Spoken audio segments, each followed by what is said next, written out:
मैं इस पे कहना चाहता हूँ, सारे शिक्षक वर्षों से काम कर रहे हैं और सारे दक्षता और पात्रता उत्तीर्ण है, फिर आप उनकी परीक्षा की बात कर रहे हैं। आपने हमारा अपॉइंटमेंट किया है, उस समय जो प्रावधान था, जो गाइडलाइन था 60 वर्ष के लिए, अब आप फिर हमारी परीक्षा ले रहे हैं और आप कह रहे हैं कि आप पास करिएगा तो आप उसी नौकरी में रहिए। अगर हम शिक्षक हैं, हमको प्रखंड शिक्षा पदाधिकारी बना दे, हमको जिला शिक्षा पदाधिकारी बना दे, मैं परीक्षा दूंगा जिस तरह का परीक्षा लेना हो। लेकिन शिक्षक हैं, फिर शिक्षक के पद पर रहने के लिए हमारी परीक्षा वो परीक्षा ली जाए जो चयन प्रक्रिया की परीक्षा है।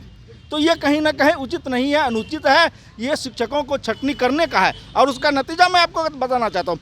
1 फरवरी से आवेदन करने का तिथि निकाली गई है सक्षमता परीक्षा का। आप देख लीजिए, 4 लाख शिक्षक हैं नियोजित, आवेदन नहीं कर रहे हैं। हम लोगों ने घोषणा किया है बिहार के शिक्षकों से कि यह सरकार छटनी करने की नीति अपनाई हुई है, ये कुछ देने वाली नहीं है, छटनी करेगी।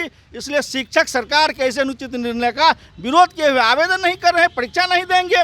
और हम इसलिए लड़ रहे हैं कि संविधान का भी सुरक्षा हो और हमें बिना शर्त, बिना परीक्षा लिए सरकारीकरण करिए, राजकर्मी का दर्जा दीजिए। हमारी लड़ाई कहीं नहीं है, हम तो स्कूल में रहने वाले शिक्षक हैं ना। क्यों मुझे तंग तबाह कर रहे हैं, क्यों हमको आंदोलनकारी बना रहे हैं? तो देखिए कि साफ तौर पर नाराजगी और गुस्सा भी आप चेहरे पर साफ देख सकते हैं कि कहना यह है कि हम लोग शिक्षक हैं, स्कूल में पढ़ाने के लिए हम लोग को शिक्षक की नौकरी मिली है, हम लोग स्कूल में रह के पढ़ाना चाहते हैं, तो फिर हम लोग को सड़कों पर उतरने के लिए मजबूर क्यों किया जा रहा है? और दूसरी सबसे अहम बातें जो इन्होंने कही है कि विपक्ष में जब बीजेपी थे और खास करके सम्राट चौधरी और विजय सिन्हा, इन दोनों ने ही इन शिक्षकों की बातों को बड़ी बारीकी से सुना था। लेकिन अब दोनों ही डिप्टी सीएम बन चुके हैं, उम्मीद भी इन लोगों का बीजेपी से और अधिक हो चुका है। अब और जैसे ही बीजेपी के साथ सरकार बनी है, उसके बाद से फिर से लेटर जारी होने लगा, तो नाराजगी भी है और उम्मीद भी है। अब देखना होगा कि बीजेपी इन लोगों की उम्मीद पर कितना खरा उतरता है।